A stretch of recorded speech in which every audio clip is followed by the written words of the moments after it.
ang humusga.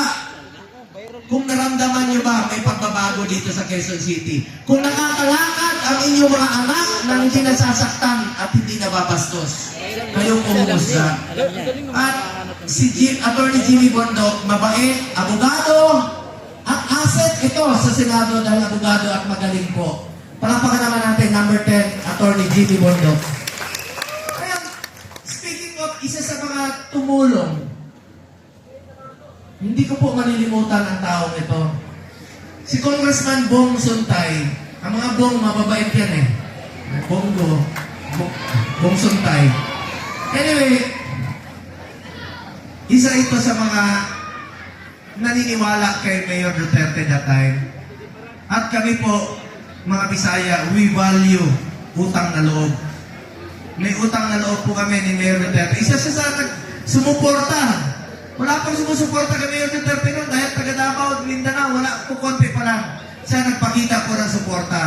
At naging parte po siya ng administrasyon ni Mayor Duterte, naging PCSO board member, at sinuportahan na maging kongresista noong 2019. At of course, salamat rin po sa aking uncle, si S.B. Belmonte, at kay Mayor Joy Go Belmonte, ng aking pinsan.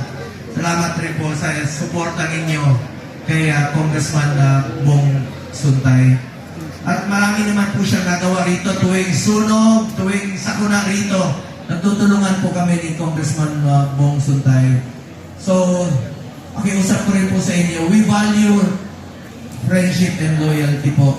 Mabait naman po itong taong ito at nagserbisyo po dito sa District 4 ng Quezon City. Congressman Bong Suntay!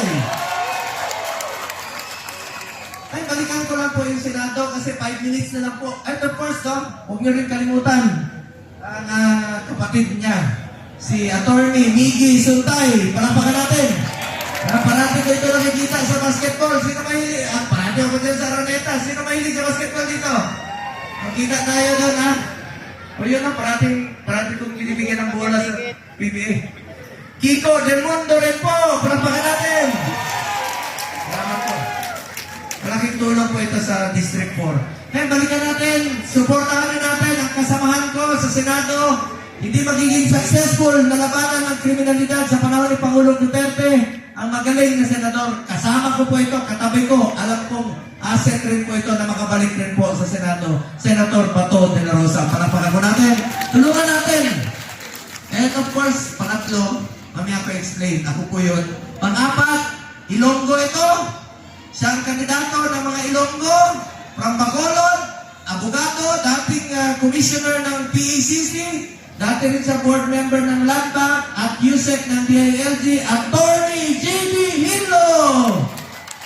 Sunod, ito, Ilocano. Dapat naman may representative rin tayong Ilocano sa kasamahan natin. Magaling ito, secretary po siya ng panahon ni Pangulong Duterte, CESA Chairman, Attorney Raul Lambino. Palapakan natin. Tulungan po natin. And of course, ito, classmate ko sa Commission on Appointments sa Kongreso. Matalino, long overdue. Kung meron po akong isa sa mga gusto ko makasama sa Senado, walang iba po, sobrang talino at magiging asset ito. Magigipaglaban sa atin sa Senado. Senator Dante Marcoleta. Palapakan po natin. And of course, best friend ito ni Pangulong Duterte. Una pa silang nagkakilala.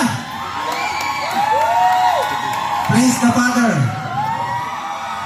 Una silang magkakilala noon. Spiritual advisor ni then Mayor Rodrigo Duterte. Mabait po ito. Magkasabay sila ni Pangulong Duterte tumulong sa ating mga kababayan. Pastor Apollo C. Kibuloy. Palapakan natin. Yes! Dito si Atty. Torion na magre-represent sa kanya. Next, taga Quezon City. Inyo po itong, taga dito, District 4. So inyo pong pride ito rito. Kaya kahapon, nakiusap ako sa mga Bisaya, doon sa Mindanao, sa mga Bisaya, kabangan nato ni.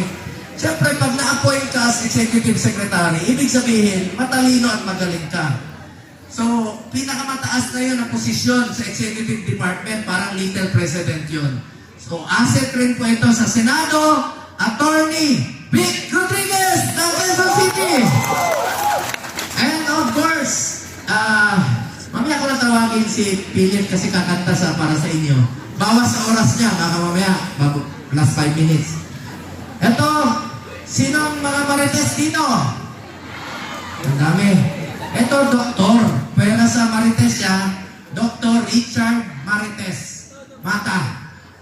Magaling. Doktor to, taga Davao. Para magkaroon ng doktor sa Senado. Tulungan natin, Dr. Richard Mata! Ito naman, last but not the least, ang aking kaibigan, idolo ko po, bata pa ako, sa pelikula, 7 years old pa po ako, kahoy pa yung sinihan. 71 years old na po siya, nagawa na niya lahat sa buhay niya, 27 awards po sa pelikula. Ang kulang na lang ang makapagserbisyo sa ating mga kababayan. Walang iba po ang ating Mr. Epektibo sa Senado, Philip Sabaron! Ako naman po, hindi niyo po ako maririnig na inuuna ko sarili ko, pero alam ko namang hindi niyo ako malilimutan. Paano niyo ako malilimutan? Mamaya ako sasabihin yan sa inyo. Pero bilang chairman ng Senate Committee on Health, Sports and Youth, bilang inyong senador, I have authored 17 laws. I have principally sponsored 84 laws. At I have co-authored and co-sponsored 189 laws sa Senado. At wala po akong absent sa Senado. Dahil sipag, pagmamalasakit at serbisyo po ang ginagawa ko sa ating mga kababayan Pilipino. Bilang chairman ng Senate Committee on Health, Malasakit Center, Super Health Center, at Regional Specialty Center. Malasakit Center, meron na tayong 167 na Malasakit Center sa buong Pilipinas. At ang Quezon City po ang pinakamaraming Malasakit Center. Punta kayo ng Heart Center, meron. Punta kayo ng NKTI, meron. Punta kayo ng Lung Center, meron. Pumunta kayo ng East Avenue, meron. Pumunta kayo ng Quirino Medical Center, meron. Pumunta kayo ng Philippine Children's Medical Center, meron. Pumunta kayo ng Novaliches, meron din po. Ano po? Kaya nga po, 167. At para sa Pilipino yan, karapatan nyo po yan. Walang dapat na pinipili ang tulungan. Basta sa medical. Ilapit natin ang serbisyo medical sa ating mga kababayan. Pangalawa kong naging prioridad, Super Health Center. Magkakaroon po ng mahigit 700 na Super Health Center sa buong Pilipinas. Ano po yung Super Health Center? Iba po yan. Pwede na po dyan yung panganganak, dental, laboratory, x-ray, dyan na yung konsulta ng PhilHealth. Tingnan niyo po. Super Health Center sa Batangas. Noong unang panahon, 2 oras ang biyahe papunta dyan. Ngayon po, yung mga buntis nyo nanganganak sa bangka. Ang layo ng hospital sa Batangas Medical Center. Ngayon, meron na silang Super Health Center.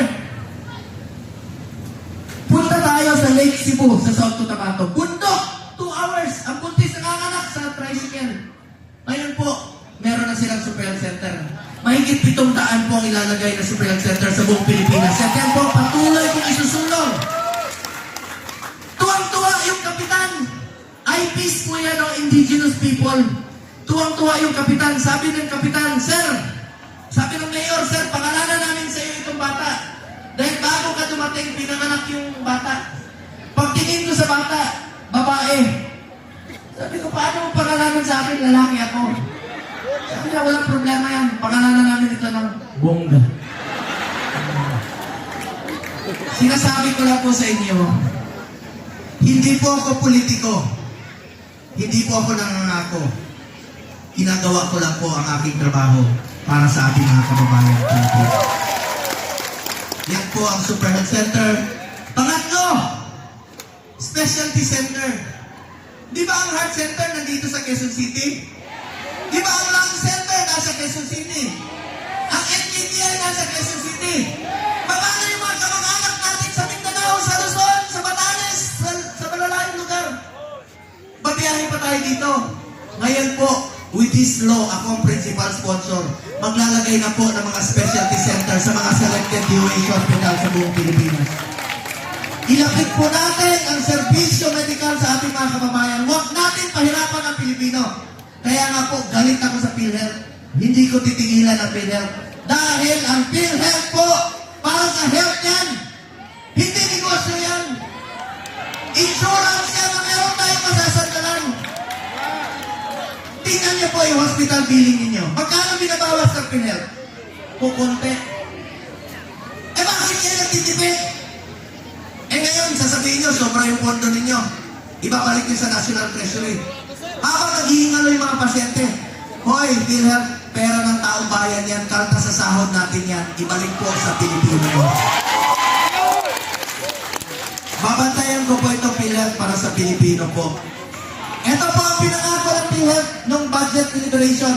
Naka 13 hearings na po ako tungkol sa HEA, Health Emergency Allowance. Salamat, nabayaran na po last year. Yung 27 billion. Ngayon po, binabantayan ko ang PhilHealth. Ito po ang kanilang pinangako. Sabi nila, lilibre nilang check-up sa mata, check-up sa ngipin, libreng salamin, tataasan yung case rates, babantayan ko. Alam niyo ba, meron silang mga pulisiya noon na ako nakadiskubre. Ano to? Yung single period of confinement policy. Alam niyo ba noon, sa loob ng 90 days, bawal i-cover muli ng PhilHealth pagka nagka-pneumonia ka. Mapigilan mo ba magkasakit? Meron pa silang polisiya na kailangan i-admit ng 24 hours ang patient. Bakit hindi nyo lang gamitin? Pambili ng gamot, kesa i-admit ninyo. Ngayon, nangako sila, mag-introduce sila ng mga bagong polisiya. Babantayan ko po ang PhilHealth para sa ating mga kababayan, Pilipino. Bilang chairman ng Senate Committee on Health. Ngayon, chairman din po ako ng Committee on Sports. Ayaw ko pong masayang ang inumpisahan ni Presidente Duterte na labanan ang kriminalidad at ang iligal na droga. Di ba? Pag bumalik ang iligal na droga, babalik na naman ang kriminalidad. Nakakatakot yan. Labanan ko po ito through sports. Proud lang po ako bilang chairman ng sports. 2019, nakamit natin ang first ever gold sa 2020 Tokyo Olympics at nakadalawang gold naman tayo sa Paris Olympics. Ako po, isa sa mga author at co-sponsor ng National Academy of Sports sa New Clark City. Meron na tayong eskwelahan na pwede mag-aral at the same time mag-training ang student athletes. Yan po ang plano kong paramihin pagdating ng panahon. Sa ating mga probinsya, magkakaroon rin po ng eskwelahan. Chairman din po ako ng Committee on Youth sa mga kabataan.